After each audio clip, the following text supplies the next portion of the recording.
Hey guys, it's Fred. Thanks for joining me. Once again, another video with a police abuse. It don't come any plainer. It's pure and simple abuse. And once again, I want to say that there are good police officers, contrary to what some people might think or might say on some of these videos. There are good ones out there, but there's also bad, and it seems like the bad are because when you see this going on, when you see a bad police officer and he does what some of these officers do physically to their prisoners, and these other officers stand around and watch, they're no better than he is. That's not the good ones I'm talking about. Those guys are as bad as the guy doing the punching, the assaulting, the tasing, the pepper spraying. These guys that stand around are going to have to start being held as accountable as the guy that's doing the assaulting. But there are good police officers. I'm not talking necessarily about the one standing there watching this go on. I'm talking about other police officers. But let's play the video and see what you think.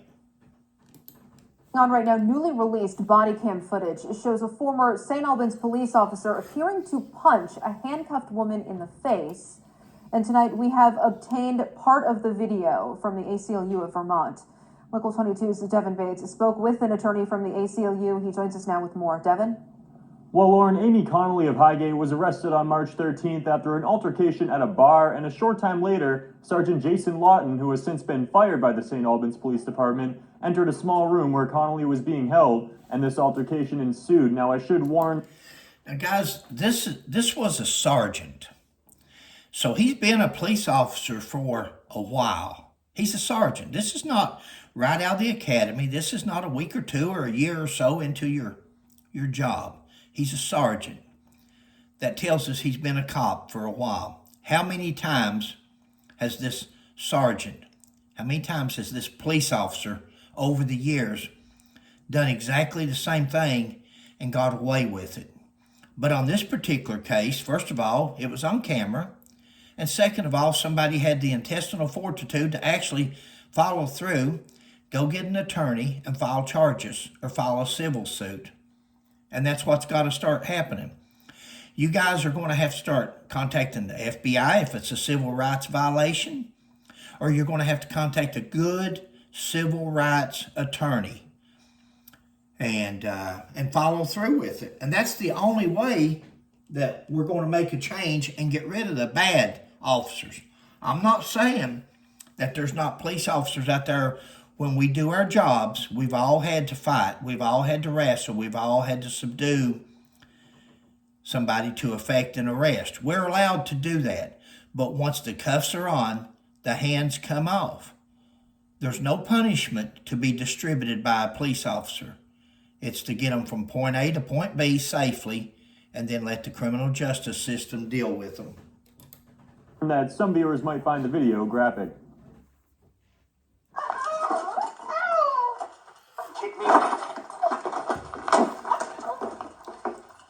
He punched her right in the face and her handcuffed behind her back, and then he drove her head into that concrete floor.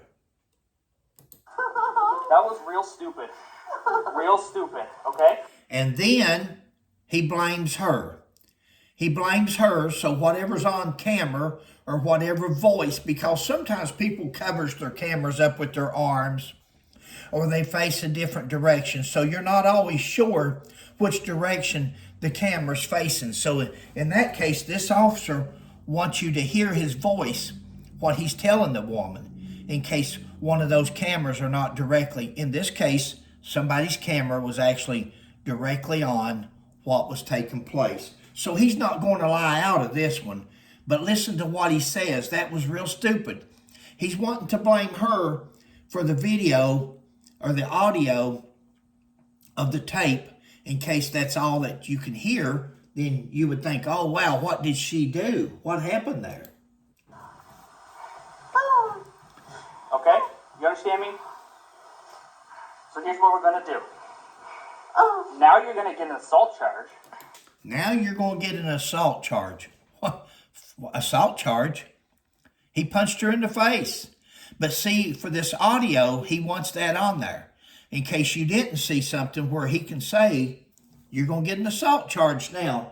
And the people on the jury, they're thinking, oh, well, she must have assaulted him. Had we not had a video here with him punching her. And even if she did assault, I heard him say there at the beginning that she kicked. She's handcuffed behind her back. Can she, if she did even kick, could she hurt him? Could she really harm him and her handcuffed behind her back? She just come out of a bar. She's come from a bar. Is she intoxicated? What was the reason for the initial arrest? Was it alcohol intoxication? Is she drunk? Is she not thinking in her correct mind that she would be if she was sober? You arrested her in a bar. And now you're going to go to jail. Video obtained by the ACLU of Vermont shows former Sergeant Jason Lawton appearing to strike a woman in handcuffs identified as Amy Connolly of Highgate. Connolly, according to court documents, was being held at St. Albans Police Station in March. But if you'll notice her there, when he walks up to her, he's talking to her. She's not staggering. She's not drunk. She's not falling down. She puts her left arm behind her back. He's now cuffing her inside the bar. She's not resisting. She's not doing anything out of the way. Over an altercation at a bar. Her attorney claims a closed fist punch to the head resulted in this severe injury. Leah Ernst with the ACLU of Vermont said she was shocked and appalled at the footage. It's a completely unnecessary use of force against someone who posed no threat whatsoever to the officer. And this sort of gratuitous violence against a handcuffed individual is completely contrary to any best practice of any law enforcement agency. She's exactly correct. There's no law enforcement agency. There's no law enforcement academy. There's no police academy that will ever tell an officer that it's okay to strike or punch a person once they are handcuffed, especially behind their back where they pose no threat. A motion to dismiss the charges against Connolly has been filed in court. Her lawyer says Sergeant Lawton's affidavit of the arrest, which describes the incident as a, quote, distraction strike, bears little resemblance to what the body cam video shows. Her attorney is calling it a brutal physical and verbal assault. Meanwhile, the ACLU of Vermont is wondering why this took so long to come to light. There's nothing no lower than a police officer that would strike a prisoner that is handcuffed behind their back.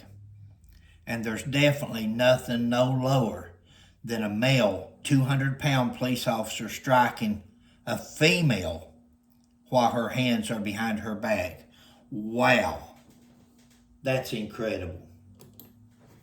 It should not take the ACLU requesting public records for these incidents to be investigated and for proper action to be taken. And at least the early reporting seems to suggest that neither of the other officers made a report, that Officer Lawton's superiors were not aware of this incident, hadn't reviewed the footage from this incident until our request was made. And that to me is deeply, deeply problematic. Sure it is.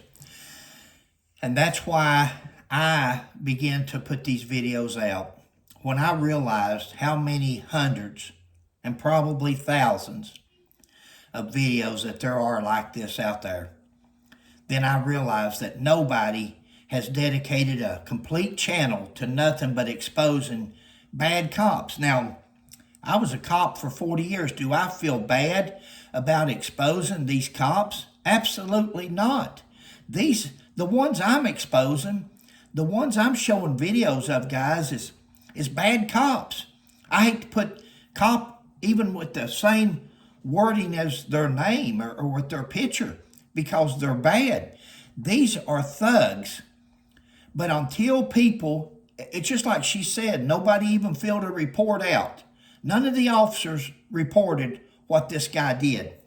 None of them brought it to nobody's attention. Hey, Sarge, hey, Lieutenant, look here what, we was in jail and Sergeant so-and-so, he punched this woman. She's handcuffed behind her back. You may want to review that video. And that's the sad part.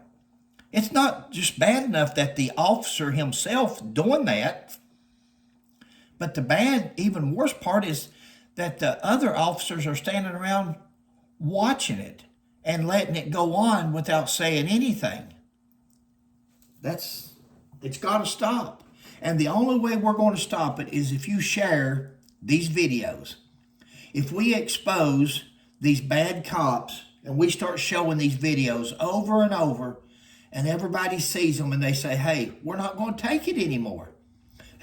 Somebody asked the other day on one of the comments, said, when did you get arrested? Oh, Lord, it's another person against the cops wanting to post videos. Really? It's not about arrest. It's about a 40-year career as a decent police officer.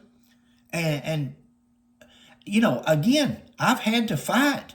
But when the handcuffs went on, the hands come off. Never, ever, ever strike a prisoner when he's in handcuffs. If he's fighting you and he's got both hands free and both feet, he's going on, then you have a right to defend yourself. You have a right to effect that arrest. But once that man is subdued and he's under control, it takes a real wimp to strike somebody that's handcuffed behind their back. Handcuffed, period, but especially behind their back. Now, St. Albans Police Chief Gary Taylor released the following statement today, saying in part, quote, "The officer's actions in this case are a poor reflection of the values of the men and women of the St. Albans Police Department who work tirelessly to serve and protect this community." Now, as we said, Sergeant Lawton has since been fired. State police have also been called in to investigate potential. Now, that's what we like. And that's what we like. That's the end result that we like.